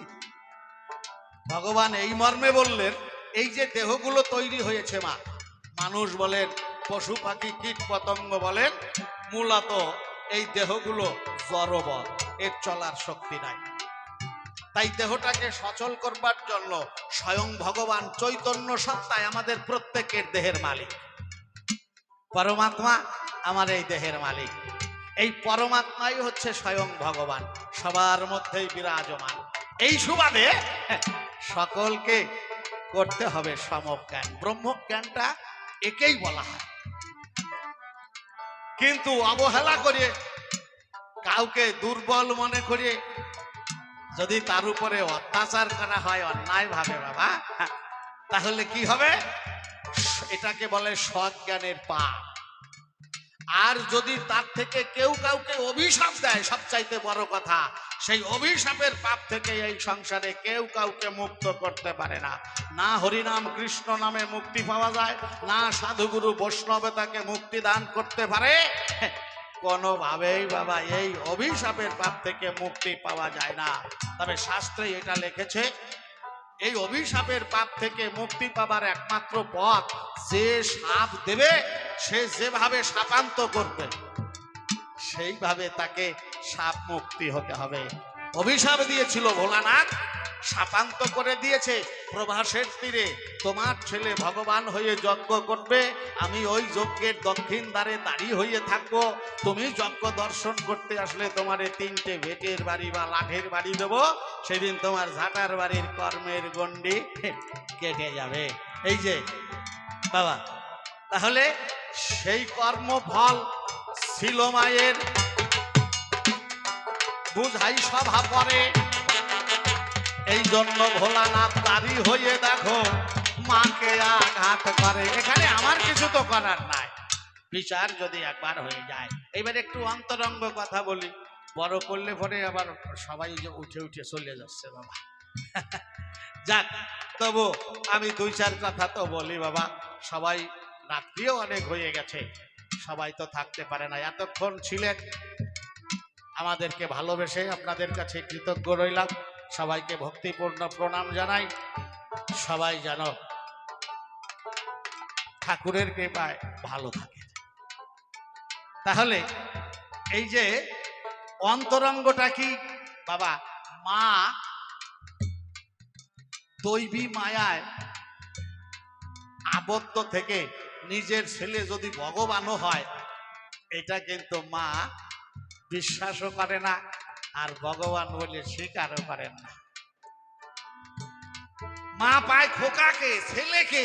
ওমা, মা কিন্তু নিজের ছেলে যদি ভগবান হয়, সেই ভগবান পায় না, ছেলেকে কখনোই ভগবান বলে না। যদি ভগবান ভাবতে পারতো, জানতো, তাহলে যশোমতী মা কোনোদিনই ননি খাওয়ার অপবাদে কৃষ্ণের কান ধরিয়ে শাসন করত না। রামচন্দ্র কোনোভাবেই দশরথের দ্বারায় বনবাসে যেতে হতো না, তাই না বাবা?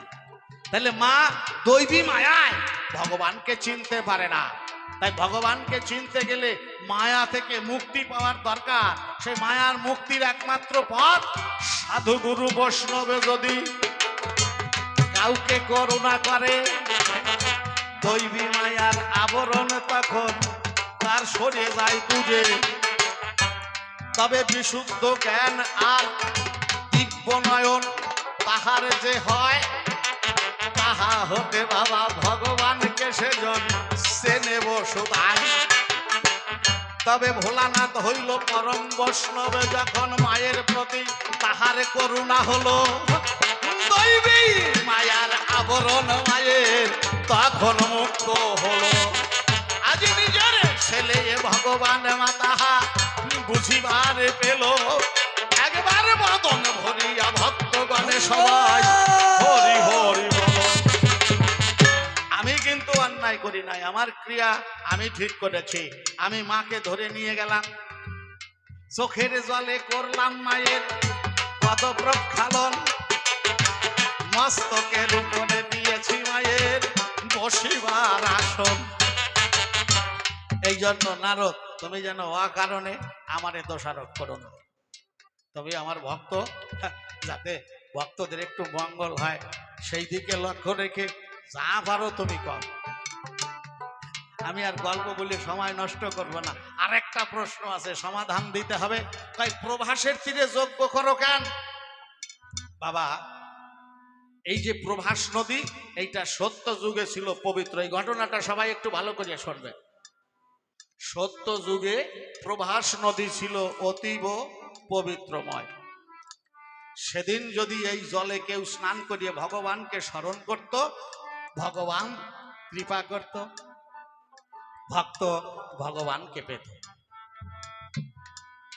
এই নদীর কূলে একজন ঋষি বসবাস করতেন। শাস্ত্রে মতানৈক্য আছে। মত ঐক্য কি না, কোন শাস্ত্রে বলেছে যাজ্ঞবল্ক্য ঋষি, আবার কোন শাস্ত্রে বলেছে সুতপা ঋষি। তা এই ঋষির একটা ছেলে আছে মা, ও খুব ছোটবেলায় 4-5 বছর বয়স থেকে এই নদীতে স্নান করে। তো ওই ছেলেটার যেদিন 12 বছর বয়স, সেদিনও নদীতে স্নান করতে গেছে। কোথা থেকে একটা কুমির এসেছিল ওই নদীর জলে, নাগালের মাথায় ছেলেটাকে পেয়ে অমনি নিল গিলে। কুমিরে ছেলেটাকে খেয়ে নিল। ঋষি ধ্যান যোগে জানতে পারলো যে নদীতে স্নান করতে গিয়ে আমার ছেলে মারা গেছে। তাই ঋষি ক্রোধ ভরে নদীকে অভিশাপ দিল, নদী তোর জলে স্নান করতে গিয়ে আমার ছেলে মারা গেল, যদি অভিশাপ দিচ্ছি তোর হবে ভবব্যাধি। কি, আজ থেকে তোর এই জল অপবিত্র হয়ে যাবে। তোর জলে স্নান করে আর কেউ না ভগবানকে পাবে। নদী তখন ব্যথিত মনে মূর্তিমন্ত হলেন, ঋষির কাছে এসে বললেন, ঋষিবর আমাকে ক্ষমা করুন, আমার তো দোষ নাই, আমার জলে একটা কুমির ছিল, কুমিরেই তো আপনার ছেলেটাকে খেয়ে নিল, আমার দোষ কি বলো? আমি ক্ষমা চাই। ঋষি বলল, এটা তোমার সঙ্গ দোষ। বন্ধুর দোষে চিরদিনই বন্ধু দোষী হয়। তুমি তোমার পবিত্র বক্ষে একটা হিংস্র কুমিরকে বন্ধু বলে আশ্রয় দিয়েছ, এই জন্য ওর দোষে তুমিও সমান দোষী। ঋষি বলল, তাহলে আমি অপরাধী বুঝলাম, তবুও ঋষিবর আমার এই অপরাধ ভঞ্জন হবে না, আমার এই জল কোনোদিন পবিত্রতা ফিরে পাবে না। বলল, পাবে। কবে পাবে? বলল, এখন সত্য যুগ চলছে, ত্রেতা যাবে, তারপরের শেষ ভাগে ভগবান এসে তোমার তীরদেশে করবে যজ্ঞের আয়োজন, সেখানে উঠে আসবে রাধিকা রতন, বৃন্দাবন হতে মাধুর্যের কৃষ্ণ শ্রী মধুসূদন, এই ধামে এসে শ্রীমতী রাধার সাথে হইবে মিলন। এই রাধা কৃষ্ণ যুগলে যদি তোমার জলে পরশে দেয়, এই উভয়ের পরশে মুক্তি পাবে, দিলাম পরিচয়। রাধা কৃষ্ণের পরশে এই জল আবার পবিত্রতা ফিরে পাবে। কে বললেন? ঋষি বললেন। এটা একটা ইতিহাস বললাম, বা শাস্ত্রীয় ইতিহাস। নীতি কথা বলতে পারেন, উপদেশ বলতে পারেন, কিন্তু বিষয়টা কি? সত্য, ত্রেতা, দাপর, কলি। আমি সহজে বলি, প্রতিটি মানবের জীবনেই বর্তমান স্বভাবের উপরে ডিপেন্ড করে যুগের নির্ণয় বাবা। সত্য যুগের স্বভাব কি? সবটাই সত্য, সেখানে মিথ্যার কোনো জায়গা নাই। অন্যায় করলে ওইটা অন্যায়ের মধ্যে ধরা পড়ে না। তাহলে আমাদের প্রত্যেকের জীবনে সেই সত্য যুগ ছিল কতদিন? 12 বৎসরের নিম্নে ছিলাম যতদিন। 12 বৎসরের নিচে কোনো ছেলে মেয়ে অন্যায় করলে তার জন্য কোর্ট কাছারিতে কোনো সালিশি করা যায় না। কি বাবা? এটা অপরাধের মধ্যে ধরে না। এই সময় প্রভাস নদী কি? এই যে ভগবান আমাদের প্রত্যেকের সঙ্গে গঙ্গা, যমুনা, সরস্বতী নামে নদী জুড়ে দিয়েছেন, এইটাই হইল প্রভাস নদী। এটা গোবিন্দের চরণ হতে সৃষ্টি হয়েছে। তাহলে এই নদীর তীরে কোন জায়গায়? আজ্ঞা চক্রে। এখানে হচ্ছে আজ যজ্ঞ। এটা যে শুধু ভগবান কৃষ্ণ করেছে তা নয় বাবা, আমরা সবাই তো ভগবান।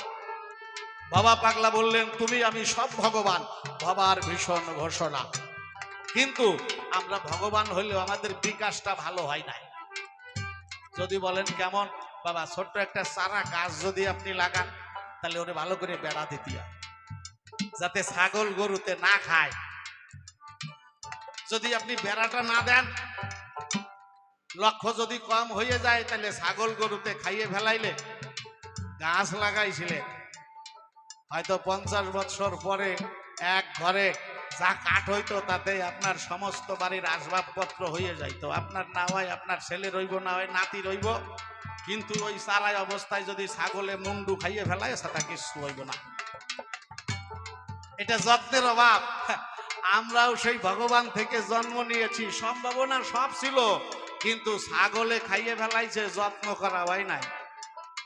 এই যে কাম, ক্রোধ, লোভ, মোহ, মদ, মাৎসর্য, এই ছাগলগুলো রয়েছে না বাবা, এই ছাগলে মাথা খাইয়ে দিয়েছে, আর এর পারার সম্ভাবনা নাই।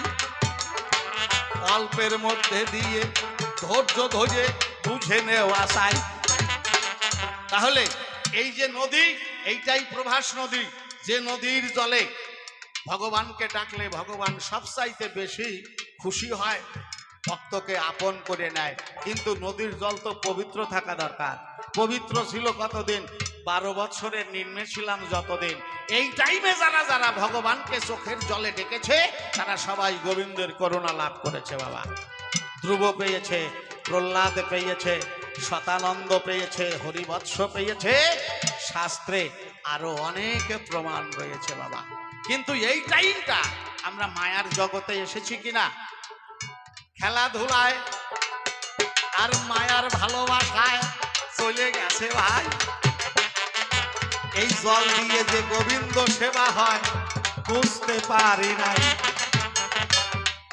তাহলে সত্যযুগ চলে গেল, এরপরে 12 বৎসরের পরে দেহে যৌবনের উন্মাদনা এলো, ত্রেতা যুগ শুরু হয়ে গেল।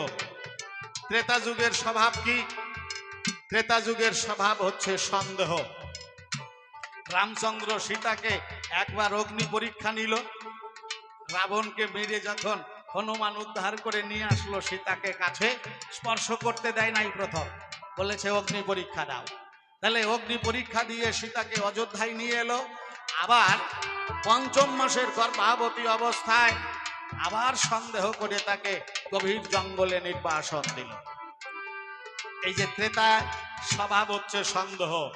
এই যে যখন যৌবনের উন্মাদনা আসে বাবা, কাম নামে একটা কুমির এসে এই জলে কখনো বাসা বাঁধে, মহাব্যাধি তার দ্বারায় সকলেরই সাধে। আমাদের এই যে নদী, পবিত্র নদীতে কাম নামে কুমির ভেসে আসে, আর আমরা কি করি? রিপু ইন্দ্রিয়গণের বহির্মুখী স্বভাবে রঙিন স্বপ্ন দেখতে দেখতে আমার নদীর জল নষ্ট হয়ে যায় বাবা। তা নষ্ট হয়ে গেলে আর ওই জলে গোবিন্দ সেবা দিলে গোবিন্দ কৃপা করেন না। তাহলে সন্দেহের কাল গেল। এরপরে তার গ্রহণ করা মানে সবাইকে বিবাহ করতে হয় একটা টাইমে, 22, 23, 24 বছর, 25 বছর, কেউ আবার 18, 16, 14 বছরেও করিয়ে ফেলে। তো যাই করুক, তার গ্রহণ করে দ্বারকার লীলা শুরু হয়। তারপরে ভগবান কৃষ্ণ তারপরে রাজা হয়ে রাজত্ব করেছেন। তা বিবাহ করলে সবাই রাজা হতে চায় বাবা। যদি বলেন কেমন? এক বাবার 5টা ছেলে, আগে এক অন্যে সবাই প্রতিপালিত হতো, বাড়িতে আনন্দ ছিল। এই 5 ভাই বিয়ে করছে আর একসঙ্গে ভালো লাগে না বাবা, কারণে অকারণে একটু এদিক সেদিক অতি অতি 5টা হাড়ি হয়ে গেল বাবা। এর চাইতে আর ভালো করে কওয়া যায় না। তাহলে রাজা হলো, প্রজা কয়জন? কোন সংসারে 2 জন, 3 জন, 4 জন, 5 জন। তাই রাজা হলে প্রজার ভালো মন্দের দিকে গুরুত্বটা বেশি থাকে, নিজের উপরে গুরুত্বটা বেশি থাকে না। বলতে গেলে একটু সময় লাগে বাবা। আপনি একদিন কাজকর্ম করেন নাই, 1 পয়সা উপার্জন ছিল না, বাবাও অনেক কষ্ট করে সংসার চালাতো। পুজো আসলে বাবার কাছে, মার কাছে বলতেন, মামা এবার পুজোয় আমাকে নতুন জামা প্যান্ট দিবা। কোন ছেলে বলতো আমারে 2 সেট দিতে হবে, কেউ বলতো আমারে 3টে দেবা, কেউ বলতো 5 দিনে 5টা চাই। 1 পয়সা উপার্জন নাই, 5টা ড্রেস লাগবে। মা বাবা তো সন্তানকে দিতে পারলেই আনন্দ পায়, তারা কষ্ট করে 1টা 2টে দেয়। মামা মাসি পিসি এরা দিতে দিতে ওর পুড়িয়ে যায়। তাহলে যেদিন আপনার 1 পয়সা উপার্জন ছিল না, সেদিন 5টা ড্রেস করার জন্য আপনি দাবিদার ছিলেন। আজকে আপনি কিন্তু সংসারের রাজা হয়েছেন। আপনার উপার্জন এখন লক্ষাধিক টাকা। পুজো আসলে আপনি শপিং মলে যাচ্ছেন, কারণ ব্র্যান্ডেড কোম্পানির মাল না হইলে এখনকার ছেলে পেলে সেগুলো ব্যবহার করে না। তো ওই সুপার মার্কেটে গিয়ে দেখলেন বাজার করিয়ে ব্যাগ দিয়ে ভরিয়ে নিয়ে বাড়ি চলে আসলেন। কেউ দেখলি মনে হবে যে না, গোটা সুপার মার্কেটটাই তুলে নিয়ে আসছে বাবা, কত ব্যাগ। এবার যার যারটা তারে তারে দিয়ে দেন। এইটা মেয়ের, ওর মধ্যে 4-5 সেট আছে, একসাথে 4-5টা ব্যাগ ওদিক চলে গেল। এইটা ছেলের, ওর জন্য 4-5টা আছে। এইটা ভাগনার, ওখানেও 2-3টে আছে। এইটা ভাগ্নির, ও জায়গাও 5টা 6টা আছে। বউয়েরটা দিলেন, শালিরটা দিলেন, যদি ছোট ভাই থাকে তারে দিলেন, ভাইপো থাকলে তারটা দিলেন। মা বাবার জন্য যদি হালকা পাতলা কিছু আনেন তো মা বাবাকেও দিলেন। কিন্তু এত বড় সুপার মার্কেটের বাজারের মধ্যে চেয়ে দেখবেন তাই রাজার জন্য কোন নতুন পোশাক আসে নাই। কি বাবা, বুঝাইতে পারলাম? রাজা হইলে প্রজার ভালো মন্দের দিকে গুরুত্বটা বেশি। কেন? আমি এদেরকে ভালোবেসেছিলাম। সবাই মাতৃগর্ভে ভগবানের সঙ্গে কথা দেওয়া ছিল, ঠাকুর আমাকে এই বিপদ থেকে মুক্তি দাও। ভগবান বলল, তোরে মুক্তি দিলে তুই কি করবি? আমি বললাম, ঠাকুর যদি মুক্তি পাই তোমার কৃপায়, আমি তোমার দেওয়া নয়নে তোমার বদন করব দর্শন, আর তোমার দেওয়া বদনে করব তোমার গুণ কীর্তন, তোমার দেওয়া কর্ণে তোমার কথা সাধু মুখে শ্রবণ করিব, তোমার দেওয়া হস্তে সর্বদা তোমার সেবা পূজা দেব, তোমার দেওয়া চরণে যেখানে ভক্তগণে মধুর বৃন্দাবন রচনা করবে চরণ তলে গিয়ে গড়াগড়ি দেব, শোনো হে মাধবে। এই মর্মে গোবিন্দ যখন আমায় মুক্তি করলো দান, এইখানেই সঙ্গে সঙ্গে বাবা ঘটলো ব্যবধান। যেদিন আমি এই জগতে মুক্তি পেলাম বাবা, আমি বুঝতে পারলাম আমার আগমনে যেন এই দেশের সবাই খুশি হয়ে পড়ছে। উলুধ্বনি শঙ্খধ্বনিতে দিক দিগন্ত মুখরিত হয়ে পড়েছে, সবাই আমাকে কত ভালোবাসে, কত ভালোবাসে। আমি ভাবলাম বাবা এটা তো ভালো দেশ, এই দেশের সবাই ভালো, আমাকে এত ভালোবাসে, তাহলে আমি এদেরকে ভালোবেসেই আমার বাকি জীবনটা কাটাইয়ে দেব। ভগবানের সঙ্গে কথা দিয়েছিলাম, তার বিরুদ্ধে ডেকে বললাম ওয়ানা ওয়ানা, হে গোবিন্দ তোমার সঙ্গে যে কথা দিয়েছিলাম তোমার সেবা পূজা করব, তোমার গুণগান শুনবো, তোমারই দেখবো, এই কথা আমি রাখতে পারলাম না। আমি এদেরকে ভালোবেসে আমার মনে আছে ভালো আনন্দ ভরে এই দেব জীবন কাটাইয়া দেব। কিন্তু আমি তো সেদিন বুঝি নাই এই জগতের ভালোবাসাটা স্বার্থ ছাড়া হয় না বাবা। যাদের জন্য আপনি সর্বস্ব বিসর্জন দিয়েছেন, আজ রিক্ত সিক্ত হয়েছেন, আজ আপনার দেওয়া বন্ধ হয়ে গেছে, আর তাদের ভালোবাসা আপনার প্রতি আগের মতো নাই বাবা। স্বার্থ শূন্য এই দেশে ভালোবাসা হয় না। নকুল বিশ্বাসের একটা গানে আছে না, ছেলে মেয়ে বউয়ের যত্ন পেতে হইলে মন লাগে ভূতের মতো খাটার শক্তি আর নগদ নারায়ণ। চলো যাই বৃন্দাবন। যেদিন নগদ নারায়ণ আমদানি বন্ধ হয়ে যাবে সেদিন আর কেউ ভালোবাসবে না।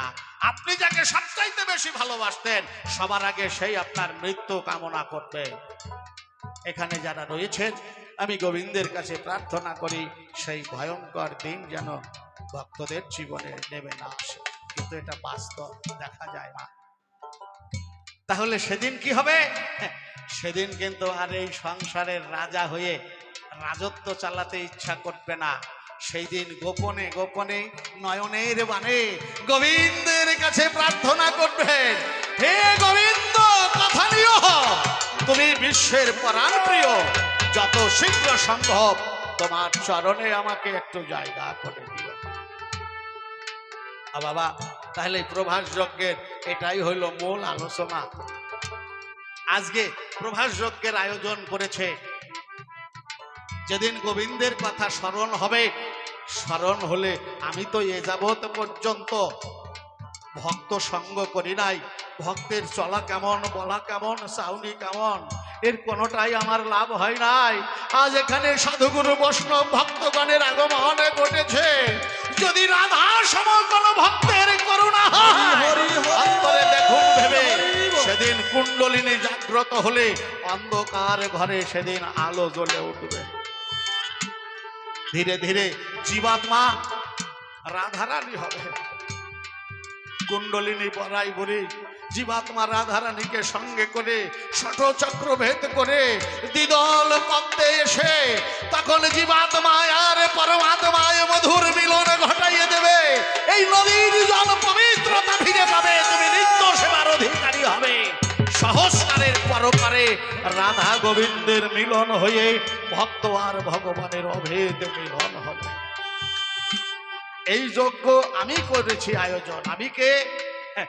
আমি তারকায় ঐশ্বর্যের কৃষ্ণ নারায়ণ সত্তা। এখানে এসেছে রাধারানী, শোনেন ভক্তগণ, রাধার আগমনে এই জায়গাটা হয়েছে বৃন্দাবন। মাধুর্যের কৃষ্ণ বাসির কিশোর তাই এখানে উঠে এলো।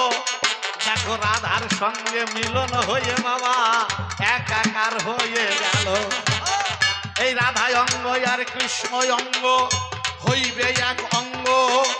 নদী আয় গিয়ে নাম ধরিবে স্বয়ং শ্রী গৌরাঙ্গ। ব্রজে যেমন রঙ্গ করছে কেঁদে রাধা ব্রজেশ্বরী, আবার নদিয়ারে দারে দারে কাঁদবে তেমন নদিয়া বিহারী। আমি ঐশ্বর্যের কৃষ্ণ বলরাম সুভদ্রা সঙ্গে তিনজন, দারু ব্রহ্ম রূপ ধরে যাব বাবা উড়িষ্যা ভুবন।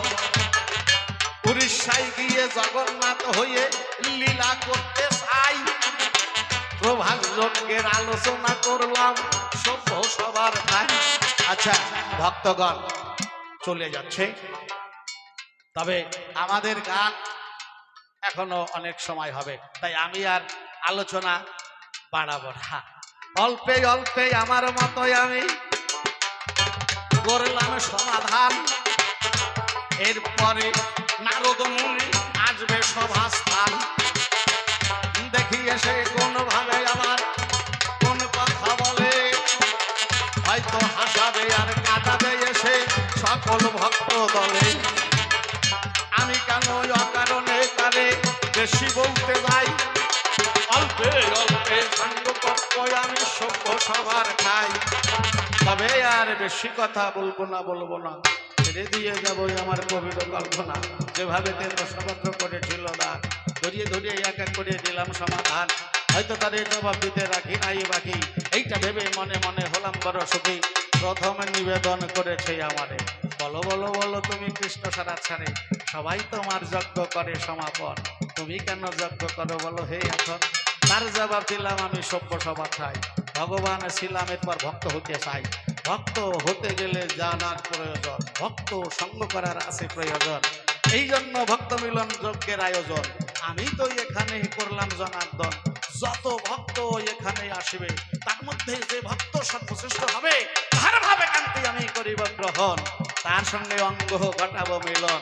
দুই অঙ্গে এক অঙ্গ করে হব গৌর হরি, বদন ভরিয়ে ভক্তগণে বলেন হরি হরি। ডেকে বলে বলো প্রভু বলো দয়াময়, তোমা হতে শ্রেষ্ঠ আবার কোন জনা রয়। আমার হতে শ্রেষ্ঠ হইল এই জগতে নাম, নাম হতে ভক্ত বড় পরিচয় দিলাম।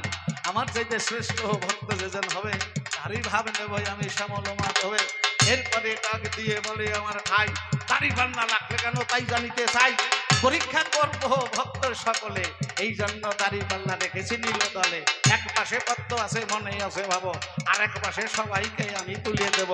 যে ভক্ত ফুলের সঙ্গে ওজনে হবে সমান, তার চরণে অর্ঘ্য দেব আমি স্বয়ং ভগবান। এরপরে ডাক দিয়ে জানিবারে চাই, মা মারা যজ্ঞ কেন করো দয়াময়। মায়ের গায়ে কর্ম ফল ছিল ভাই, আমি তো নানা ভাবে বলিয়া বোঝাই। প্রভাস্তিরে কেন করলাম যজ্ঞের আয়োজন, নানা কথা নানা ভাবে করিলাম বর্ণন। ভক্তগণে সবাই মিলে করেছেন শ্রবণ, তবে বেশি কথাই আমার আর নাই প্রয়োজন। এই পর্যন্ত আমার ভাব, এই পর্যন্ত দিলাম সাঙ্গ করি। জয় জয় রাধা কৃষ্ণ প্রেমানন্দের হরি বল। একটু বসুন, এখন নারদ আসবে, তারপরে আমি এসে নিয়ম অনুসারে মিলন ঘটায় দেব বাবা। জয় রাধে। ভুল ত্রুটি হলে আপনারা ক্ষমা করবেন।